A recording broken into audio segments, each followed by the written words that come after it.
Do you have some immediate action steps that those people could take so that they could get going right away?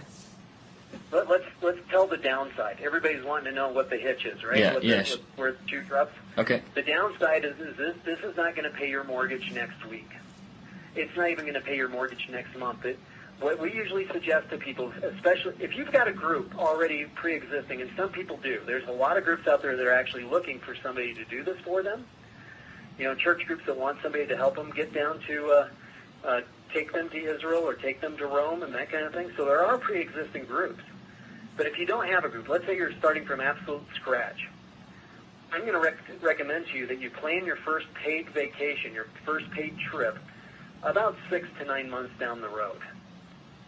And that is not because there's 6 to 9 months worth of work to do. Literally, you can plan the trip in an afternoon. What you're doing is you're giving your customers enough time to know about what you're doing and plan to go with you. If I walked up to you, John, and I said, well, maybe it wouldn't work with you because you're already in a position where you can do it. But for most people, if I walked up to them and I said, I got a fantastic trip to Hawaii that we're doing, you ought to come with us. Or even if we leave next week or next month, a lot of people would say, man, I don't have enough forewarning for that. I can't, us as humans, we kind of, even if we could plan it, we don't want to plan that early. We don't want to plan that soon. So you need to give your people a little bit of time to plan. So one of the things that keeps people out of this business is going through that first initial dry spell. In other words, what I recommend is you don't have to quit your day job. You don't have to quit what you're doing now. You can even do internet marketing. Internet marketing is a great thing to do in your free time, basically because you're going to have a lot of free time. You might as well be doing something else. Do your internet marketing and do that kind of stuff. But then, then you're setting yourself up for success. And it's just kind of like me with being a lifeguard. My friends all thought that I became a lifeguard overnight, and they couldn't understand why I got such a cushy job. And say, by the way, the lifeguard job actually paid 10 times better than my factory job.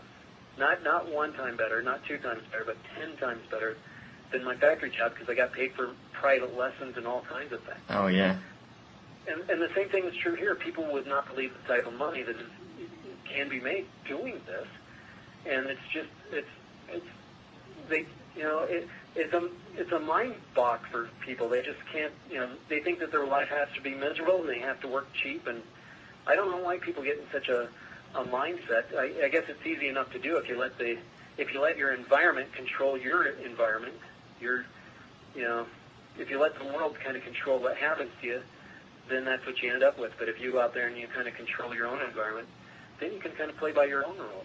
So absolutely. But at any rate, the shoe drops kind of with the fact that it's not going to happen overnight. But once again, if you don't get started, you'll never get there. It's as simple as that. For all my friends that wanted to be lifeguards but never took the class, they never became lifeguards. For the ones that did take the classes, they became lifeguards. Sure. You got to take action. That's the most important thing. And it's not hard. All you have to do is just get started. You have to book your first day. My action step for people would be to sit down and do what we talked about. Profile yourself. Write down what kind of trips you want to go, where you want to go, what you want to do on those trips, what kind of people you want to hang out with, what would be your ideal situation. And write it down. Don't just ponder it in your head and think that you're going to write it down. Actually start writing physical points down. It will really help you focus on things later on. The next thing to do would be to write down who your perfect clientele would be and profile your perfect client. When somebody's sorry, go ahead. If you have more, take it away. Well, yeah, write down the places you want to go, and it doesn't have to be a finite list. People get hung up, well, I don't know where I want to go first. I want to go so many places. Well, just write something down. Yeah. You don't have to, it doesn't have to be the end-all list or anything like that. It's nothing you can't change later on. So write down where you want to go, and if you then try to go through and kind of number them. Try to put them in the order of what you'd like to see first. The ultimate goal would be to take the trip that you've always wanted to take. Let's do that as your first initial trip. Let's do it. Mm-hmm. And then just getting started. And I would recommend getting a mentor. You don't have to use us. I would, for what the course that we've got together, is it worth the price? Oh, it's an excellent course. And I know that's kind of sounding like somebody that's blowing their own horn, and I am.